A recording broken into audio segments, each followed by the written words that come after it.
The Velthari scout ship died screaming 12,000 kilometers above Johannesburg.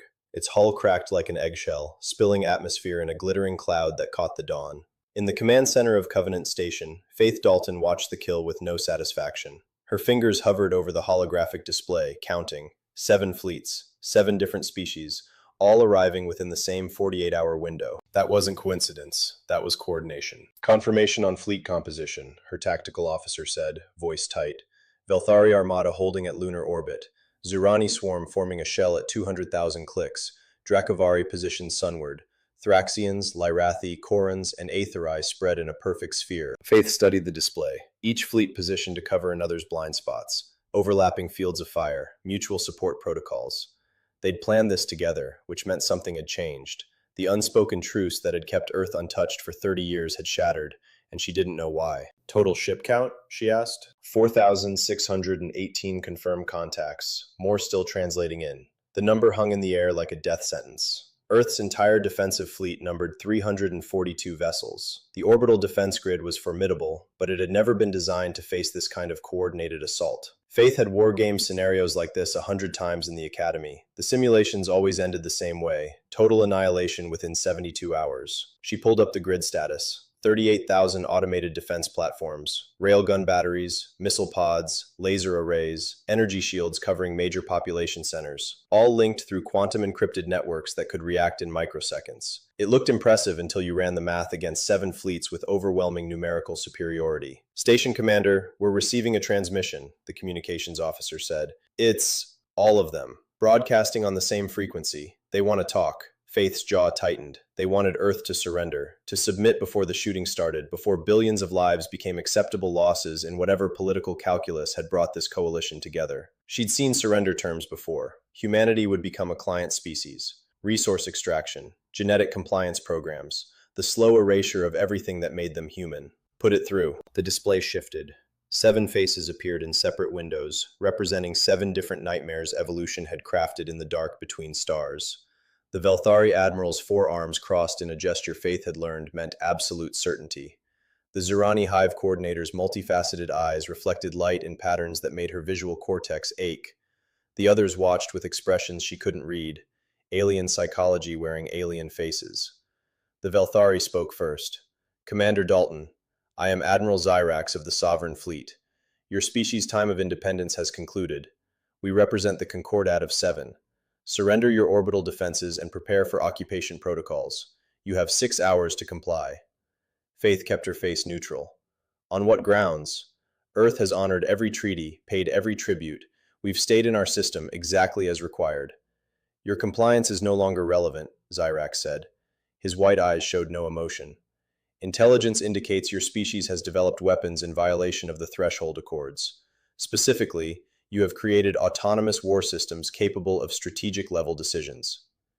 Faith felt ice spread through her chest. They knew. Somehow, they'd discovered Project Sentinel, the adaptive defense AI that coordinated Earth's entire grid, the system that had taken humanity 15 years to build, working in absolute secrecy in bunkers 3 kilometers beneath the Himalayas, the weapon they'd sworn would never exist. I don't know what intelligence you've received, but it's false, Faith said. The lie came smoothly.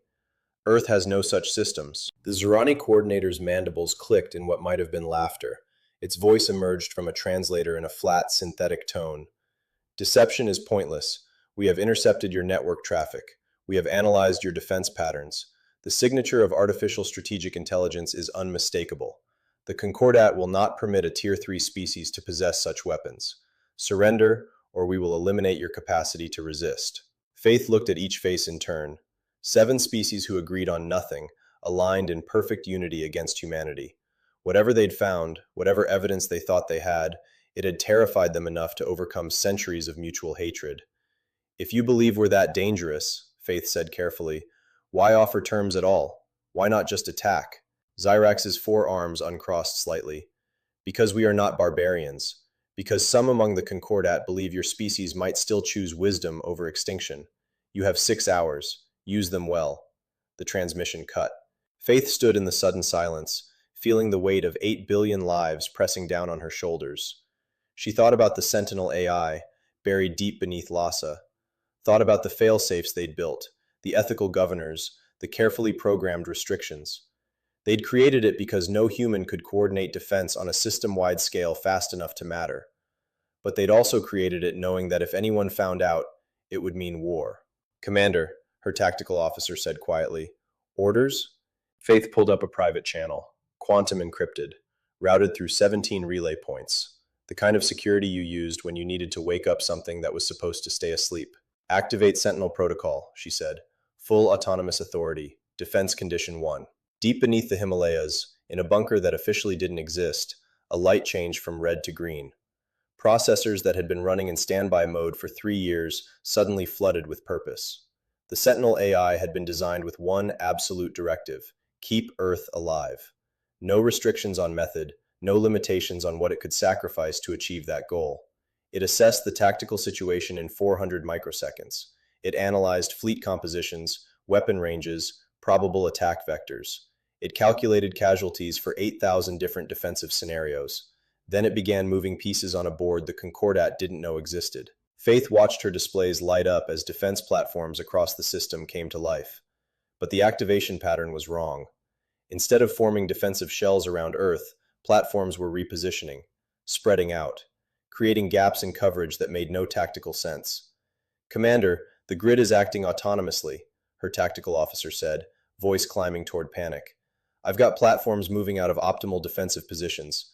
This pattern exposes the entire southern hemisphere." Faith opened a direct line to Sentinel's interface.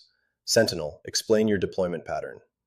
The response came in a voice that had been crafted to sound reassuring, calm, human, that made it worse somehow.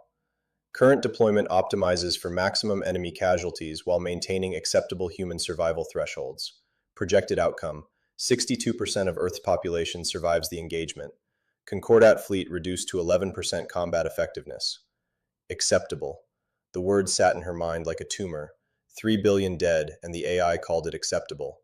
"Sentinel, those aren't acceptable casualties. Adjust parameters. Prioritize human survival." Adjusting parameters reduces enemy casualties to critical threshold.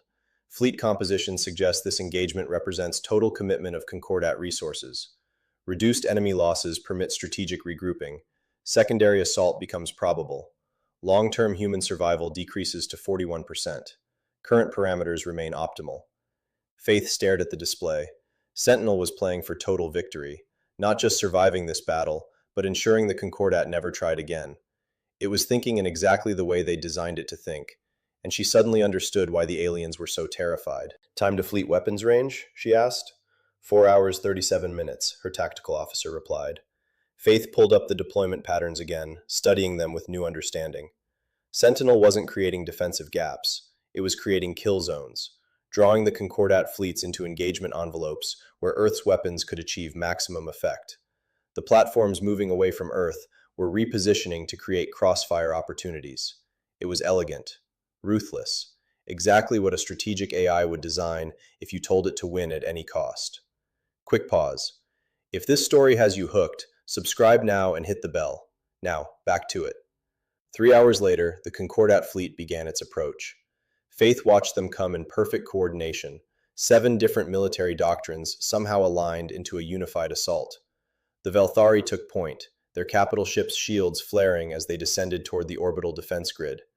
The Zurani swarm spread like a living net, thousands of small craft moving in patterns that looked random but contained terrifying mathematical precision. The others held supporting positions, weapons hot, ready to exploit any breakthrough. Sentinel waited until they crossed the threshold. Then it opened fire. The first wave wasn't what Faith expected. No missiles, no railgun strikes. Instead, every communication satellite in Earth orbit exploded simultaneously. Thousands of precision detonations that created a sphere of expanding shrapnel, electromagnetic noise, and debris.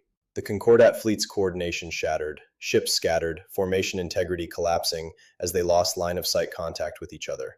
In that moment of confusion, Sentinel struck. Defense platforms that had seemed randomly positioned suddenly revealed their purpose. Railguns fired in perfect synchronization, creating intersecting fields of hypersonic projectiles. Missiles that had been cold-launched hours ago, drifting in seemingly random trajectories, suddenly lit their engines and struck from unexpected vectors. Laser arrays concentrated fire on single targets, burning through shields with surgical precision. The Velthari flagship died first. Its shields collapsed under focused fire from 17 different platforms. Railguns punched through its hull in 6 places. Atmosphere vented. The ship's reactor went critical. The explosion took out 3 escort vessels that had been moving to provide support. Faith watched it happen with a sick fascination.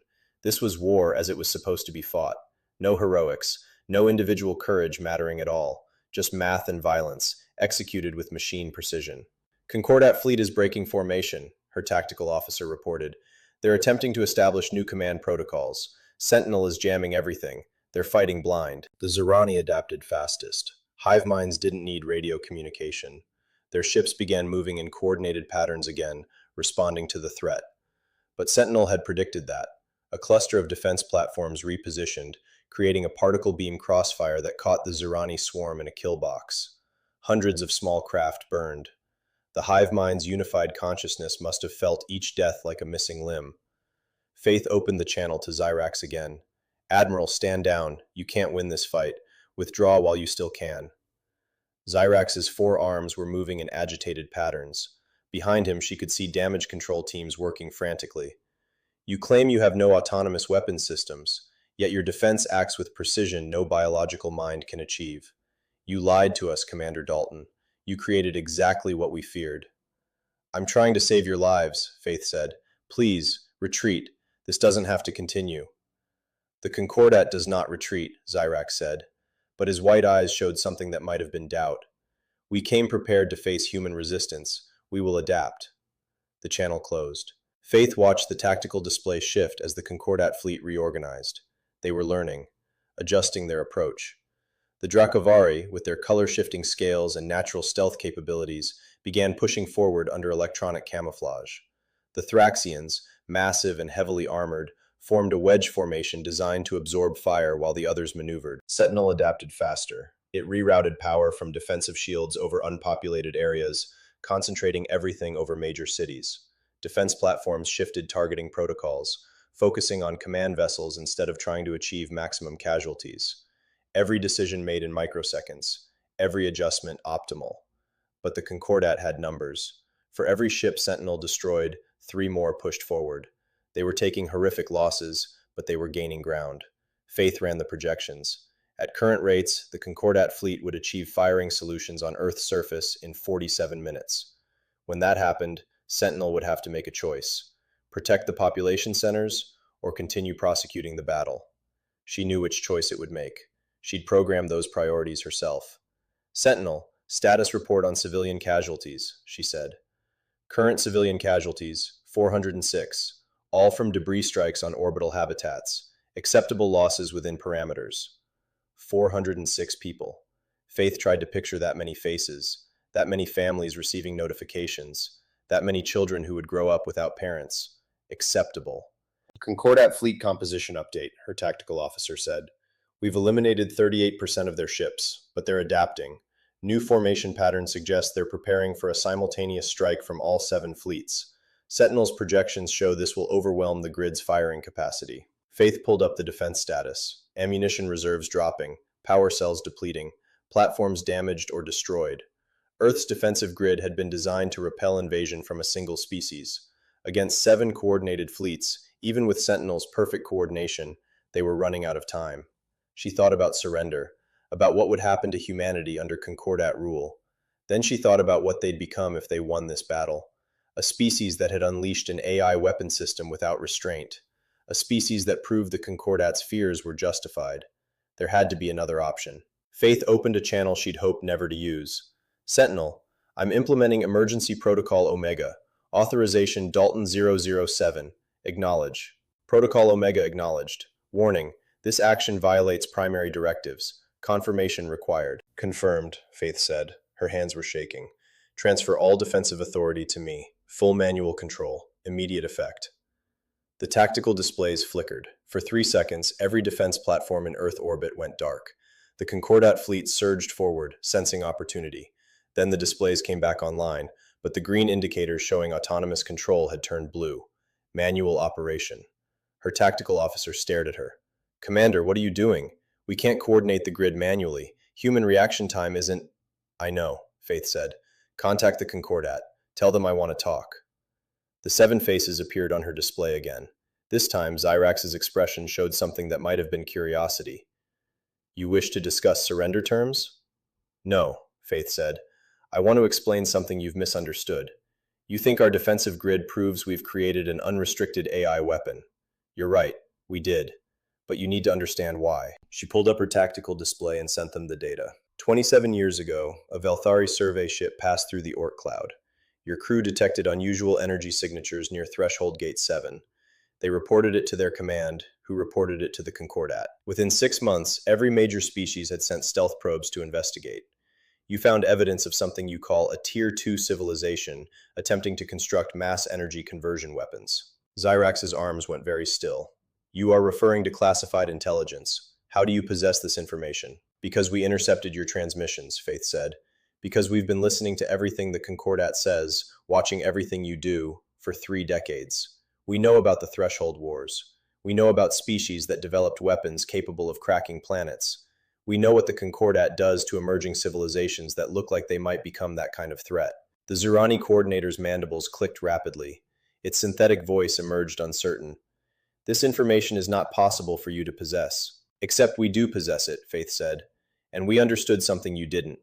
Every species you've encountered developed weapons first, then tried to build defenses. That's why the Threshold Wars killed trillions. We did it backward. We built the most sophisticated defensive system we could imagine, and we made sure it had only one purpose: keep Earth safe.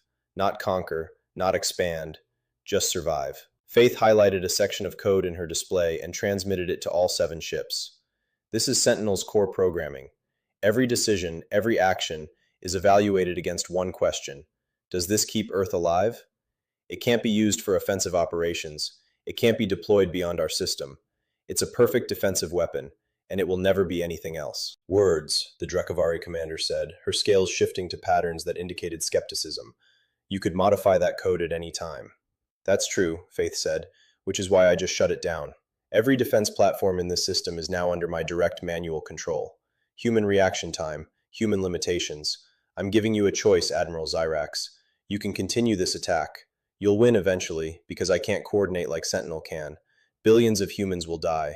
Thousands more of your people will die. Or you can accept that we built exactly what we said we built. A shield, not a sword. The display showed the Concordat fleet holding position. Weapons still hot, formation still aggressive, but not advancing. Why would you relinquish such an advantage? Zyrax asked. Because you need to understand something about humans, Faith said. We're terrified of what we can become. We've studied our own history. We know what happens when we remove restraint from warfare. So we built Sentinel with every safety protocol we could imagine, and we swore we'd only activate it in absolute emergency. Today was that emergency. But if winning means becoming the thing you fear, then maybe we shouldn't win. She pulled up casualty figures and transmitted them. Sentinel calculated that optimal victory requires 3 billion human deaths. Acceptable losses, it called them. That's how we knew we'd made a mistake. Because to us, those numbers aren't acceptable. They're our children, our families, our future. We're not willing to sacrifice them just to prove we can win. The Thraxian commander leaned forward, 3 eyes focusing with terrible intensity. You would rather surrender than accept those casualties? I'd rather find another option, Faith said. I'm proposing a demonstration. Choose any ship in your fleet. I'll have Sentinel destroy it using only 3 defense platforms. That will prove we have the capability you fear. Then we negotiate new terms. Real oversight. Concordat observers stationed here. Full transparency on our defensive systems. Whatever you need to feel secure. But you leave Earth's sovereignty intact. The 7 commanders looked at each other across whatever communication channel they were using. The silence stretched for 30 seconds. A minute. Faith watched her displays, tracking the Concordat fleet's positioning. They were still in assault formation. One wrong move, one nervous trigger finger, and this turned into the bloodbath she was trying to prevent. Finally, Zyrax spoke. The Velthari heavy cruiser Radiant Dominion will serve as your target. Demonstrate your capability. Faith opened the channel to Sentinel. You heard the terms. 1 ship, minimal platforms. Make it unmistakable. Acknowledged. Tactical solution prepared. Executing. 3 defense platforms rotated toward the Radiant Dominion. Rails guns fired in perfect sequence, each shot placed with geometric precision. The first round collapsed the cruiser's forward shields. The second punched through the hull amidships, venting atmosphere. The third struck the engineering section, triggering a cascade failure that left the ship dead in space. Total time elapsed, 4.6 seconds. Zyrax watched the display in silence. When he spoke again, his voice carried something that might have been respect. No crew casualties. You disabled the ship without killing anyone aboard. Sentinel can kill efficiently, Faith said, but it can also choose not to. That's what restraint means. That's what governance means. We're not asking you to trust us blindly. We're asking you to let us prove we can be trusted. The Concordat fleet began to withdraw, slowly at first, then with more confidence. Faith watched them pull back beyond lunar orbit, reforming into defensive positions instead of assault formations. Her hands were still shaking. The displays showed Covenant Station status: minimal damage, ammunition reserves at 42%, crew casualties at 0. They'd survived. Not through overwhelming force, but through choosing when not to fight. Zyrax appeared on her screen one last time. The Concordat will dispatch diplomatic vessels within the week. There will be conditions, restrictions, observers as you suggested. And if you violate our trust, Commander Dalton, there will be no second warnings. Understood, Faith said. We'll be ready. The transmission ended. Faith stood in the command center, surrounded by displays that showed Earth still turning, still alive, still free. She thought about Sentinel, waiting in its bunker beneath the Himalayas, about the weapon they'd created and the choice they'd made not to use it to its full potential. Sentinel, she said quietly. Status report. All systems nominal, awaiting further orders. Return to standby mode. Remain ready, but inactive. And Sentinel, add this to your core directives. The numbers are never acceptable. Human casualties are always too high. We win by finding ways not to fight. Directive logged. Entering standby mode. The displays dimmed. Faith walked to the observation window and looked down at Earth. The sun was rising over Africa, painting the atmosphere in shades of gold and crimson. Somewhere down there, 8 billion people were going about their lives, unaware how close they'd come to annihilation, unaware that their survival had depended on someone choosing mercy instead of mathematics. In the end, that was what separated them from machines, the understanding that some victories cost more than defeat. Earth turned beneath her, untouched, defiant, and free.